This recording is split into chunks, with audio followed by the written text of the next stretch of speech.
So I've been meaning to do something about the way I draw faces.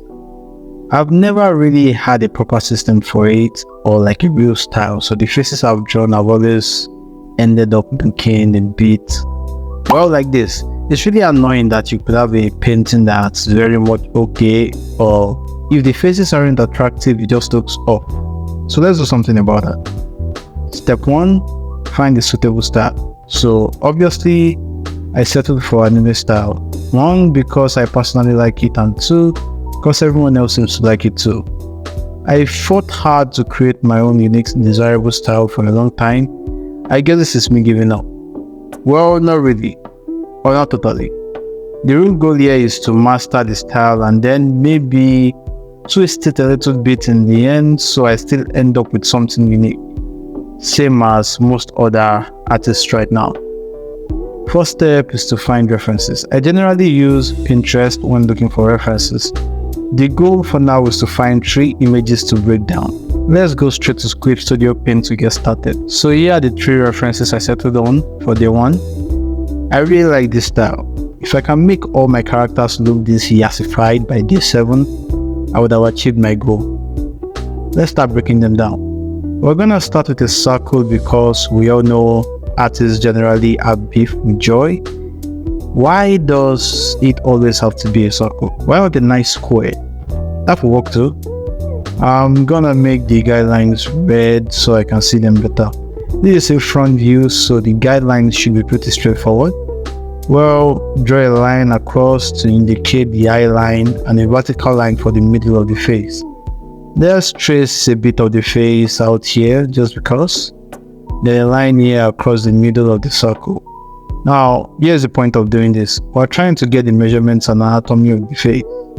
Here's what we have. The line that divides the circle in half is where the eyebrows are. A little bit lower than that towards the bottom of the circle are the eyes. The distance between the top of the circle and the eye line and the eyebrows to the chin are about the same. The ears start about where the eyes are. This picture has a bit of a low angle, so it affects the position of the ears a little bit. The position of the nose and the mouth are easy enough to figure out. Let's move on to the next one. That might be the most desirable, adorable thing I've ever seen. Same process for this one. Starting with a circle. This is ridiculous. I'm just gonna use the circle too.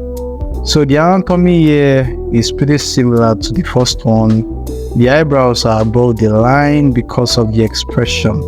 The only real difference here is the distance of the chin from the eyes and the position of the facial features. Everything is a bit more squished.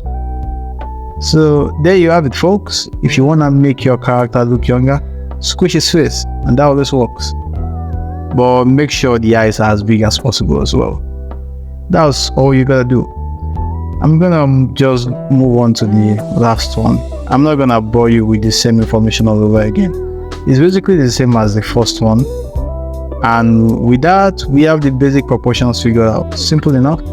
Next, we have to figure out how various facial features look in this style. But to round up day 1, I'm gonna redraw all 3 characters using the guidelines, just as a test to see how accurate I actually am. And also practice, I guess.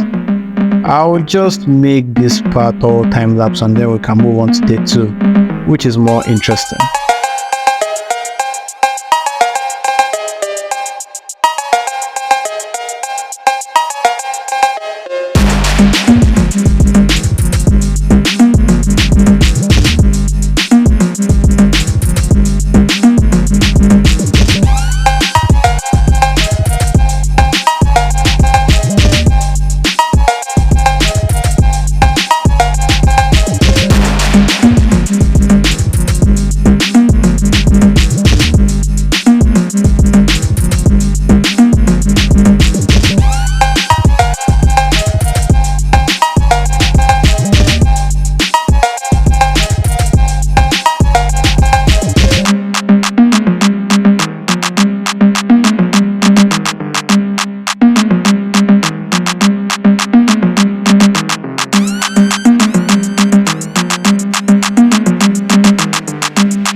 So here are the three images side by side, and that concludes day 1.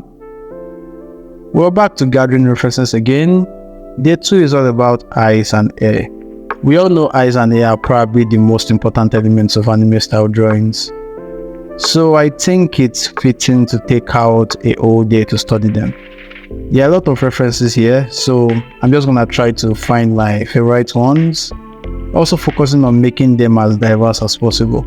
I feel like anime hairstyles are largely based on real hairstyles. I mostly draw black characters, so I'm not so sure how that's gonna go yet exactly. But for now, I'll focus on understanding the basics.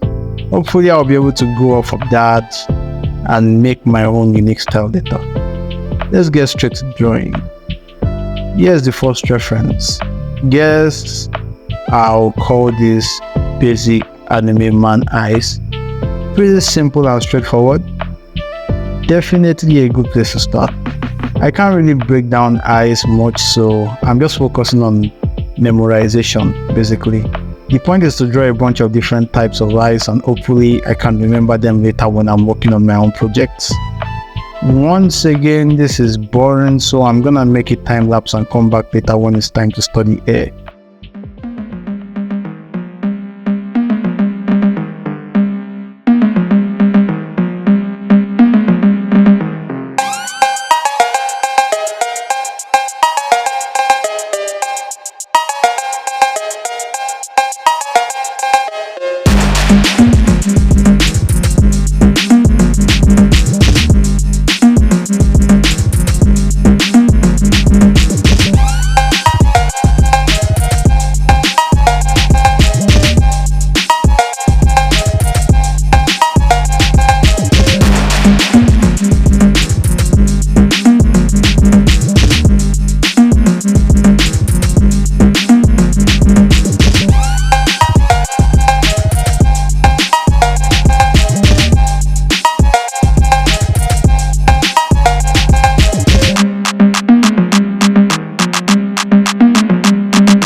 Okay, that's done now.